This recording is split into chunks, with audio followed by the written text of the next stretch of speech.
Assalamualaikum warahmatullahi wabarakatuh. Kami dari kelompok 5 yang beranggotakan Dina Nurul Maduna, Wilujeng Dewi Latifah Hasan, dan Kartika Putri Agustin akan mempresentasikan mengenai pengertian penilaian dan evaluasi.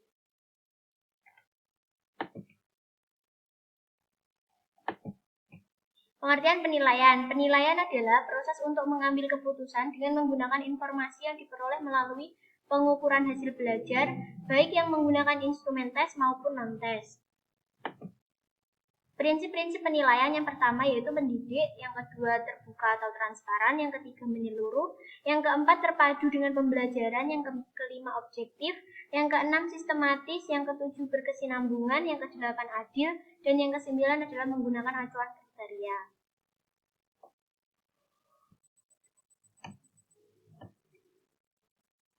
Selanjutnya ada teknik penilaian.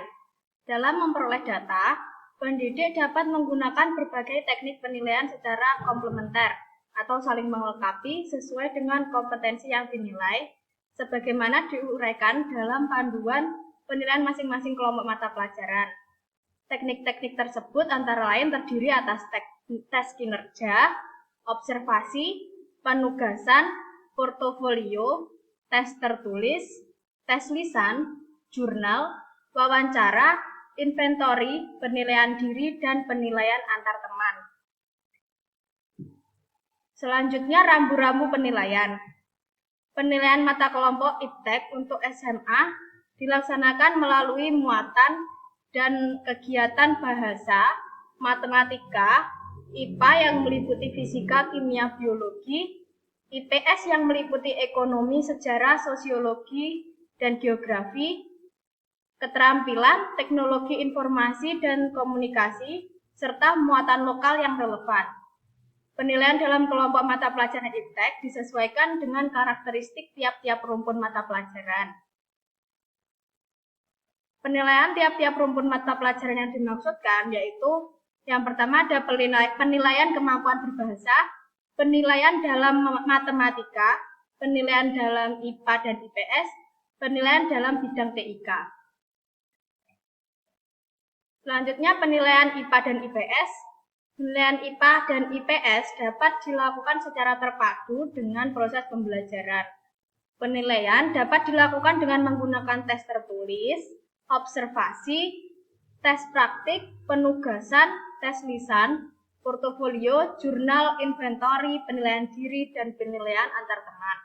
Pengumpulan data penilaian selama proses pembelajaran melalui observasi juga penting untuk dilakukan. Data aspek afektif seperti sikap ilmiah, minat, dan motivasi belajar dapat diperoleh dengan observasi, penilaian diri, dan penilaian antar teman.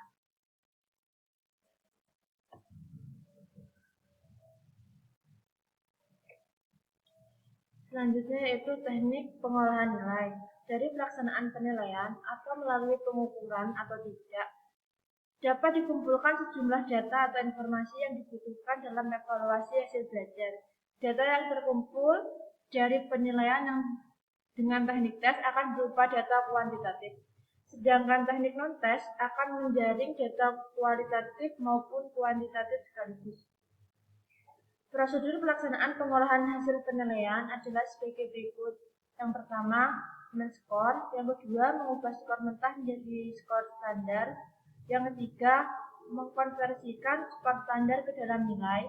Yang keempat, menafsirkan data sehingga dapat memberikan makna. Yang kelima, untuk menafsirkan data dapat digunakan dua jenis penafsiran data, yaitu penafsiran kelompok dan penafsiran individual. Yang keenam, sebelum melakukan tes, guru harus menyusun pedoman pemberian skor. Bahkan sebaiknya guru sudah berpikir tentang strategi pemberian skor sejak merumuskan kalimat pada setiap butir soal. Yang ketujuh, rumus penskoran yang digunakan tergantung pada bentuk soalnya, sedangkan bobot bergantung pada tingkat kesukaran soal, misalnya sukar, sedang, dan mudah.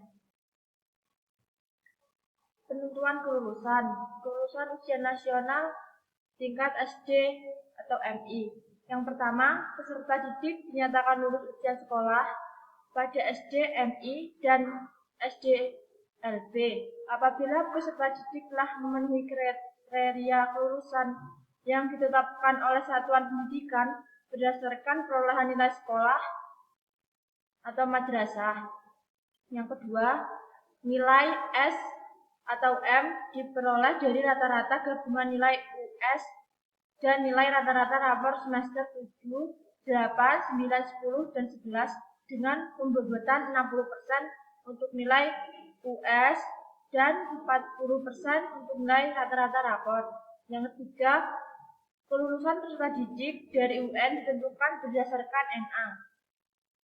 Yang keempat, NA sebagaimana dimaksud pada ayat 3 diperoleh dari nilai rata-rata gabungan nilai S dari mata pelajaran yang diuji nasionalkan dan nilai UN dengan formula 60% nilai UN dan 40% nilai S. Yang kelima, kriteria kelulusan UN ditetapkan melalui rapat Dewan Guru berdasarkan yang pertama ada nilai minimal setiap mata pelajaran yang diuji nasionalkan. Yang kedua, nilai rata-rata ketiga mata pelajaran yang diuji nasionalkan. Yang ketiga, menghitung nilai rata-rata gabungan nilai S dari mapel yang diuji nasionalkan sama dengan nomor 2 di atas, tapi hanya untuk 3 mapel seperti Bahasa Indonesia, Matematika, dan IPA saja. Hasilnya memiliki bobot 40%. Yang keempat, sedangkan nilai rata-rata gabungan dari 3 mapel yang diuji nasionalkan melalui UN memiliki bobot 60%.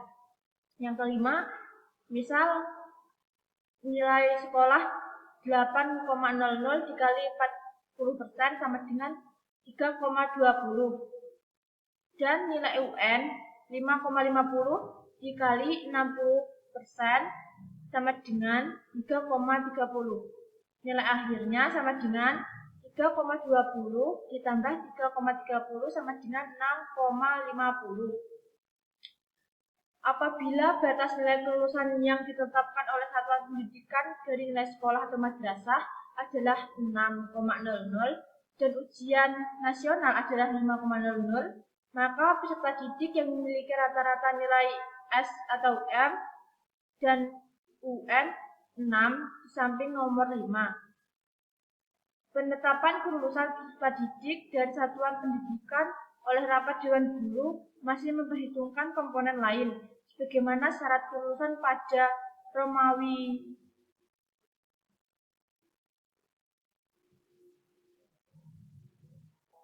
8, Dimensi UN, SD atau MI tahun pelajaran 2011 atau 2012.